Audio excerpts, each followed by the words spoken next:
बहू जल्दी से काम निपटा कर तैयार हो जाना। आज तो बीरेन की बुआ जी आने वाली है। और हाँ, ढंग की साड़ी पहनना।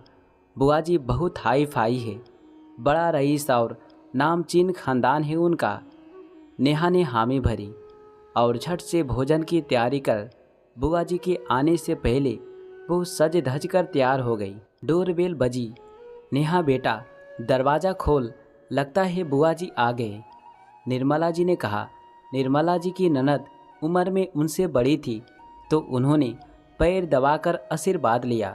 वैसे बुआ जी बड़ी हाई फाई थी, लेकिन सोच आज भी पुराने जमाने की थी। निर्मला जी को देख नेहा ने भी उनके पैर दबाए। खुश रहो बहू, तुम्हारी शादी में तो आ नहीं पाई, इसलिए निर्मला के बार बार बुलाने पर आ गई। सोचा कुछ दिन भाई के यहाँ रहना भी हो जाएगा और बहू से मिलना भी। निर्मला, तेरी बहू तो सुंदर होने के साथ साथ सुशील भी है, सुना है खूब पढ़ी लिखी भी है। हाँ, वैसे भी मुझे तो अपने बेटे के लिए पढ़ी लिखी बीवी ही चाहिए थी। सही कह रही हो निर्मला। अच्छा, तो अब आप सब मुंह धोकर भोजन कर लीजिए। वैसे भी 2 बजे हैं और आप लंबा सफ़र तय कर आई है तो भूख भी लगी होगी। नेहा ने भोजन परोसा। नेहा रसोई के काम में बहुत होशियार थी। विभिन्न प्रकार के पकवान बनाए थे उसने, और सब बुआ जी के स्वाद के हिसाब से। बहू, सब घर पर बनाया है या बाहर से ऑर्डर किया है? नहीं, वैसे मैं जानती हूँ आप बाहर का खाना नहीं खाती। बहू ने सब कुछ घर पर ही बनाया है। हाँ, पर आजकल की पढ़ी लिखी बहुओं को खाना बनाना कहाँ आता है। वैसे आप चख कर तो देखो, भोजन इतना स्वादिष्ट था कि बस उंगलियां चाटते रहो। उन्होंने नेहा की खूब तारीफ की और सुगुन भी दिया। इतना स्वादिष्ट खाना खाकर मन तृप्त हो गया। बहू, तुमने तो मेरा दिल जीत लिया, बुआ जी ने कहा। कुछ देर बाद सबके भोजन करने के बाद नेहा जो ही खाना खाने बैठी, बुआ जी ने टोका, ये क्या बहू, खाना खाने से पहले सास के पैर दबाते हैं? यह भी नहीं सिखाया क्या तेरी माँ ने? मेरी बहू तो आज भी मैं कहती हूँ तभी खाना खाने बैठती है, और पैर दबाए बिना तो कभी खाना नहीं खाती। तुम तो ज़्यादा पढ़ी लिखी हो, इन सब बातों को कहाँ समझोगी। सास के इशारा करने पर उसने पैर दबाए और खाना खाने बैठी। एक दिन निर्मला जी बाहर गई हुई थी। उनके पीछे बुआ जी नेहा के कान भरने लगी। बहू, तुम तो पढ़ी लिखी हो, ये साड़ी बाड़ी क्यों पहनती हो? हमारे यहाँ तो बहुओं को पूरी आज़ादी है। तुम कहो तो मैं बात करूं निर्मला से। निर्मला के सामने कुछ और उनके पीठ पीछे कुछ और। नेहा को उनका यह गिरगिट जैसे रंग बदलना बिल्कुल पसंद नहीं आया। नेहा पढ़ी लिखी और समझदार थी। वो समझ गई कि बुआ जी उनके हंसते खेलते परिवार में फूट डालने का काम कर रही है।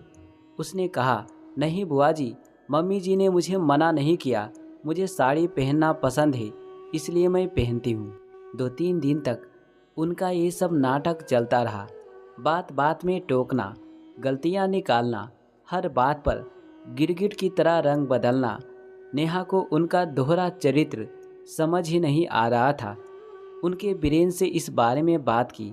नेहा बोला, बुआ जी तो उम्र में बड़ी है और 4 दिन के लिए आई है तो लेट गो करने में फ़ायदा है, वरना बेमतलब घर में कलेश होगा।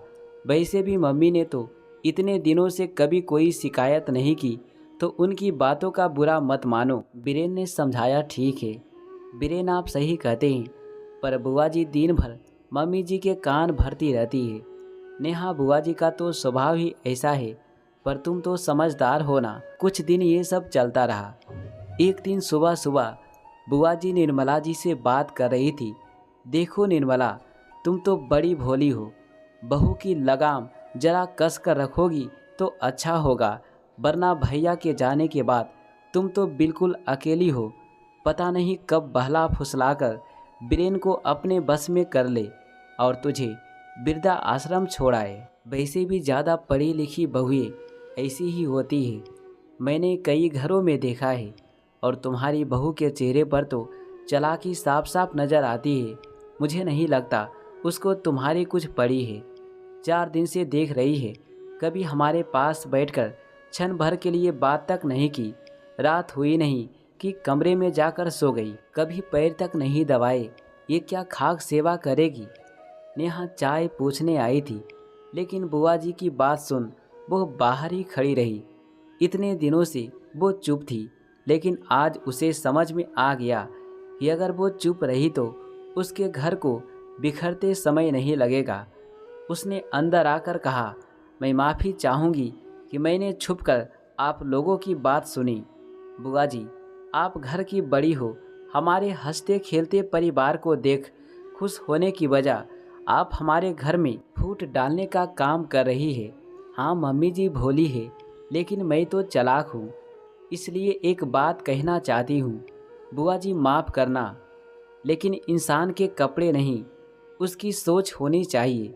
छोटी सोच और पैर में मोच इंसान को जीवन में कभी आगे नहीं बढ़ने देती। दोस्तों, हमारे जीवन में हम भी बुआ जी जैसे कई लोगों से मिलते हैं, जिनका काम ही होता है लोगों के घर तोड़ना। ये हम पर निर्भर करता है कि हम नेहा की तरह समझदारी से काम लेते हैं या लोगों की बातों में आकर खुद ही अपने पैरों पर कुल्हाड़ी मार लेते हैं। तो दोस्तों, मैं आशा करता हूँ कि ये कहानी आपको अच्छा लगा होगा। तो चलिए मिलते हैं अगली कहानी में। Thanks for watching.